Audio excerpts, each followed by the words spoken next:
और बात महाराष्ट्र की सियासत की और संजय राउत की। संजय राउत ईडी की हिरासत में गए तो हीरो बन रहे थे, खुद को शहीद साबित करने की कोशिश कर रहे थे, मगर आज जब ईडी के सवालों का सामना करना पड़ा तो राउत झल्ला उठे। ईडी के अफसरों ने जैसे तैसे उन्हें शांत कराया। हालांकि यह शिकायत अगर अदालत तक पहुंची तो राउत के रिमांड और भी बढ़ सकती है।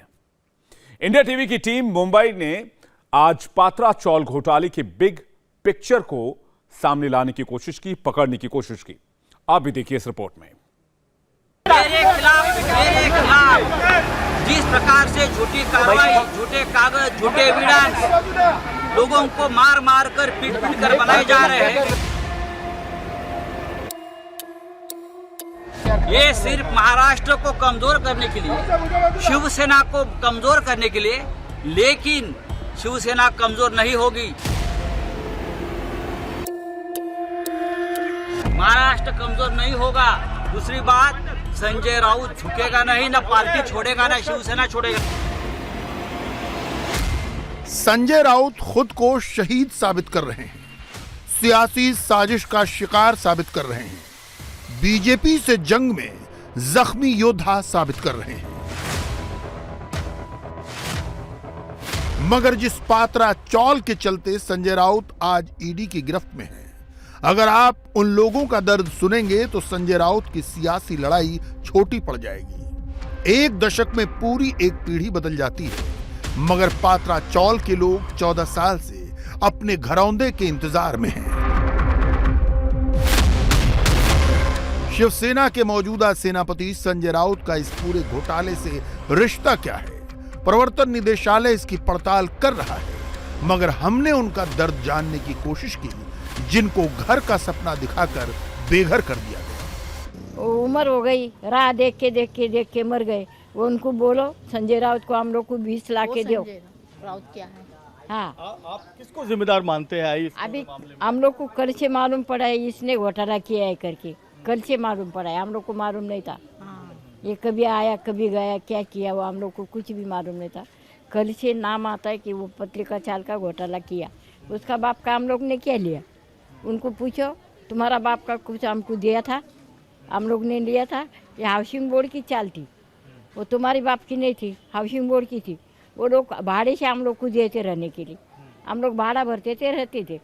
अभी हम लोग को भाड़ा भी नहीं, घर भी नहीं, हमारा घर बेघर करके उसको क्या मिला? भाड़ा तो नहीं दो, हमारा खुद का घर दो। इसका बाप का नहीं, हमारा जागा था।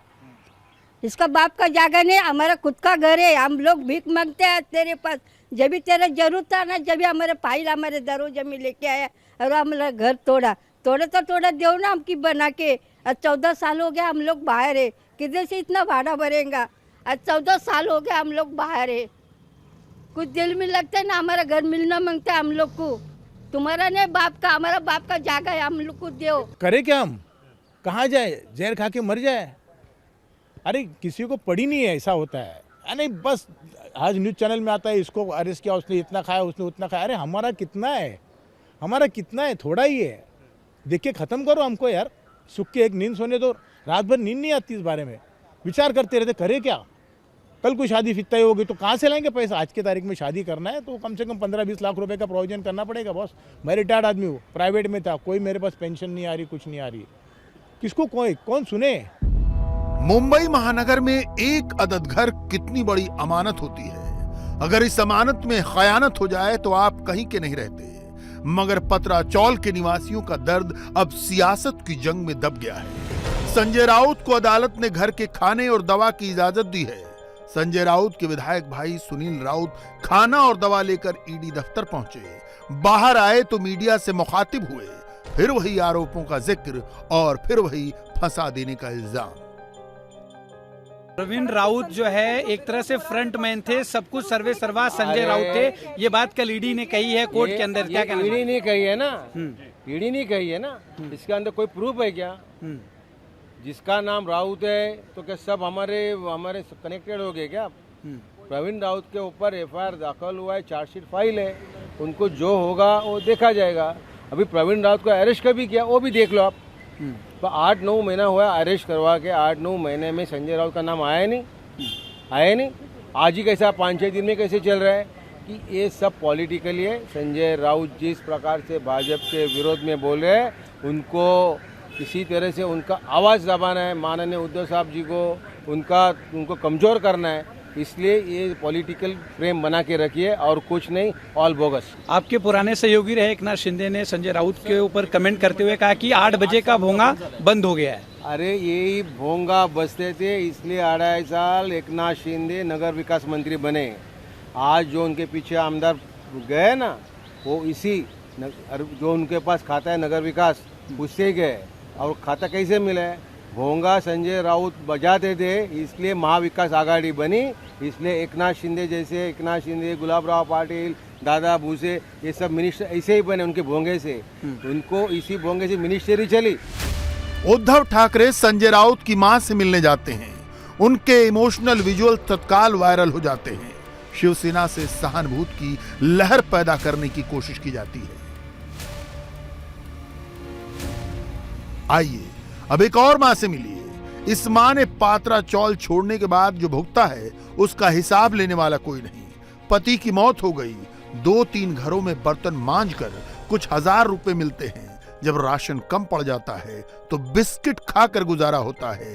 बेटी अपने टिफिन में बिस्किट ही लेकर जाती है।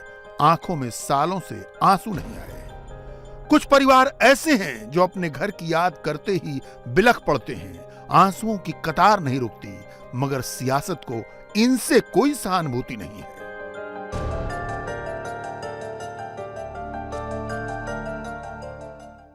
मला तिथे जाऊन त्या घरामध्ये 4 पावलं टाकणं, अशी किती लोक गेली बिचारे, सगळे गेले, आमच्या बरोबरचे सगळे गेले बिचारे रडत खडत.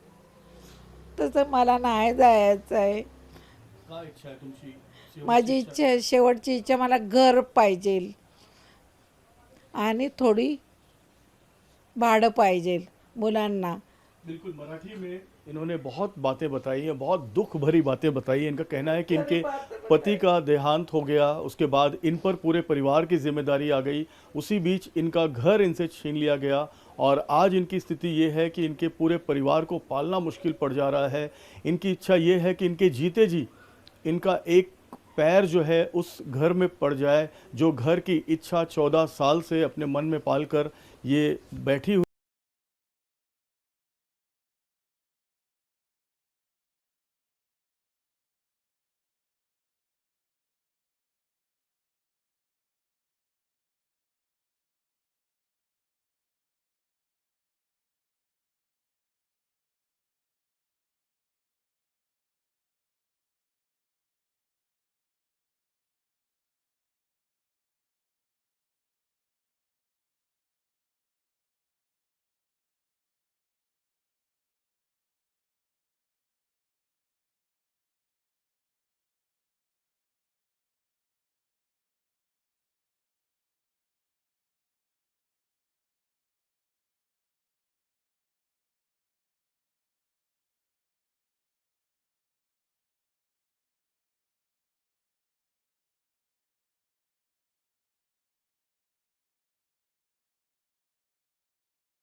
सैतालीस एकड़ की महाराष्ट्र सरकार की म्हाडा की जगह, उस पर बसे हुए हमारे मराठी बंधु 672 घर उनके थे।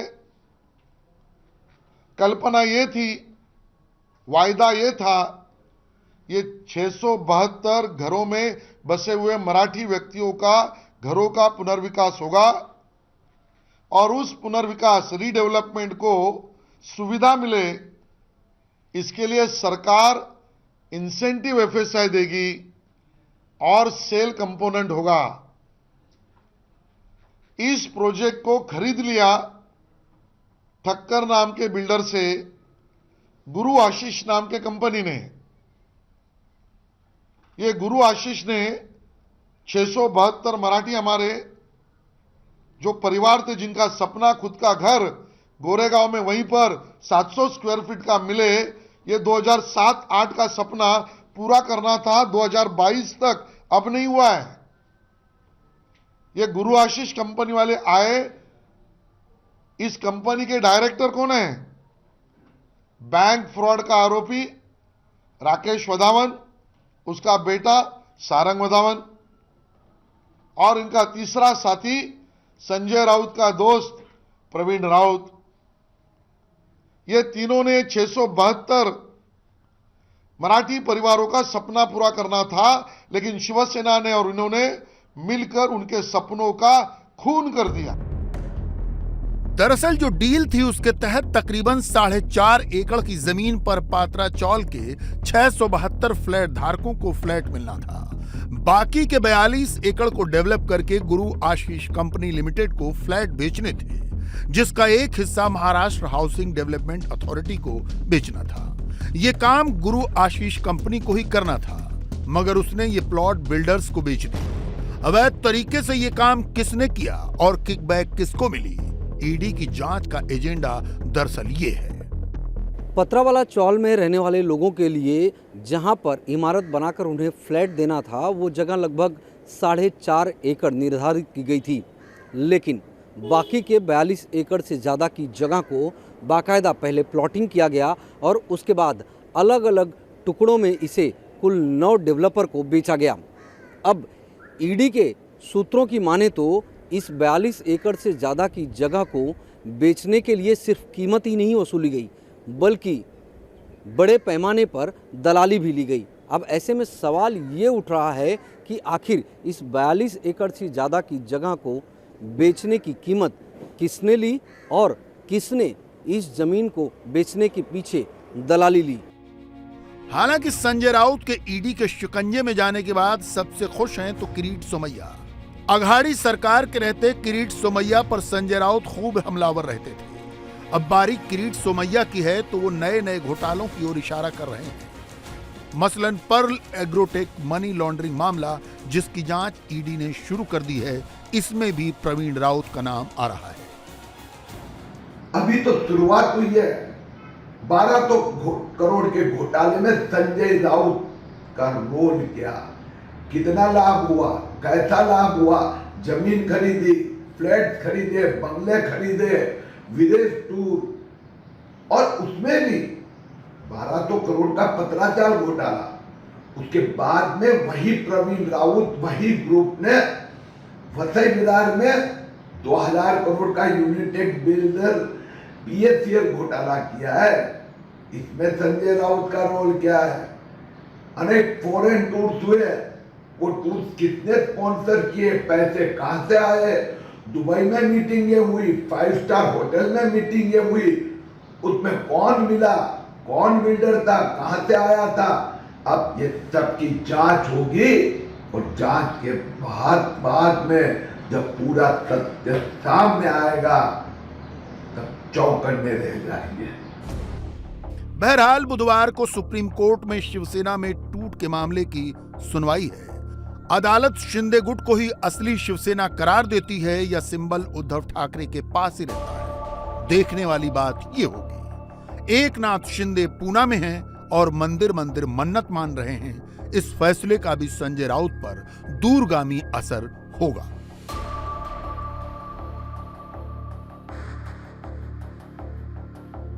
इंडिया टीवी हर वक्त हर जगह डाउनलोड करने के लिए सर्च करें India TV news Google play store या ऐप स्टोर पर।